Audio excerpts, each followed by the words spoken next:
అందరికీ నమస్కారం అండి. కళ్యాణ్ గారు హ్యాపీ బర్త్డే. ఎవరు మీ బావగారిదా?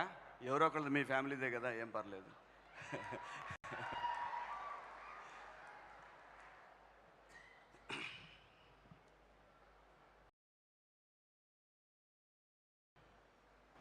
మనకి పుట్టినప్పటి నుంచి ఇంట్లో అమ్మ నేర్పిస్తూ ఉంటుంది. కొన్ని తరాల పాటు ముందుకు తీసుకెళ్తూ ఉంటాం, మన పిల్లలకి నేర్పిస్తాం. రాబోయే తరాలకు నేర్పితే అది ఇంకా ముందు ముందు ఈ దేశానికి వసుదైక కుటుంబం. దాని అర్థం ఏంటంటే, నేను తెలుసుకున్న అర్థం ఏంటంటే, అందరూ బాగుండాలి, అందులో మనం ఉండాలి అనేది ఈ దేశం, ఈ సంస్కృతి మనకు నేర్పినటువంటి ఒక ఉత్తమమైనటువంటి ఆలోచన.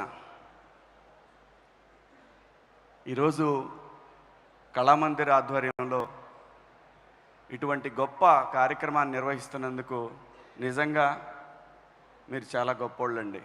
డబ్బులు అందరూ సంపాదిస్తారు, డబ్బులు చాలామంది సంపాదిస్తారు, కొన్ని లక్షల మంది సంపాదిస్తారు. ఆ లక్షల్ని కోట్లుగా మలుచుకోవటానికి ట్రై చేస్తారు, తప్పులేదు. ప్రతి ఒక్కళ్ళకి ఏదో ఒక ధ్యేయం ఉంటుంది, సంపాదించాలి, ఇంకా పెద్దవాళ్ళు అవ్వాలి, ప్రపంచంలోనే కుబేర్లు అవ్వాలని ఉంటుంది. ఎంతైనా ఆ జానెడు పొట్టకి కావాల్సిందో ముద్దే.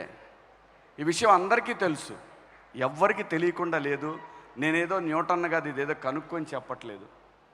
కానీ ఏంటంటే, ఈరోజు ఇక్కడ ఉన్నాం కదా, అందరికీ అనిపిస్తుంది మనం కూడా ఏదో చెయ్యాలని.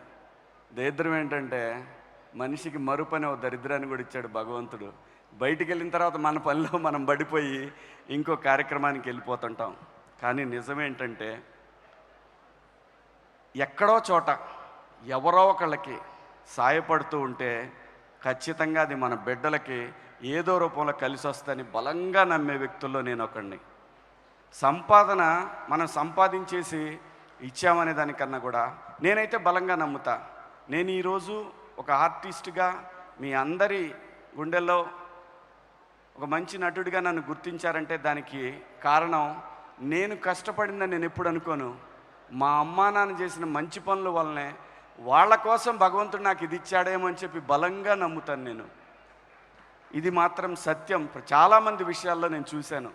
మనం కోట్లు సంపాదించి మన బిడ్డలకు ఇచ్చేది, అది ఎంత వాళ్ళ అదృష్టం ఎంత ఉంటే అంత వెళ్తుంది. కానీ సాటివాడికి సాయపడినప్పుడు మాత్రం ఖచ్చితంగా రేపటి రోజున అది నీ బిడ్డలకో నీ మనవాళ్ళకో ఎవరో ఒకరికి ఖచ్చితంగా ఈ ప్రకృతి వాళ్ళకి తీసుకెళ్ళి ఇస్తుంది. ఇది నమ్మాలి మనందరం కూడా. కైండ్నెస్, ఫర్గివ్నెస్, ఇవన్నీ మనిషికి ఉండాల్సినటువంటి ప్రధానమైన లక్షణాలు.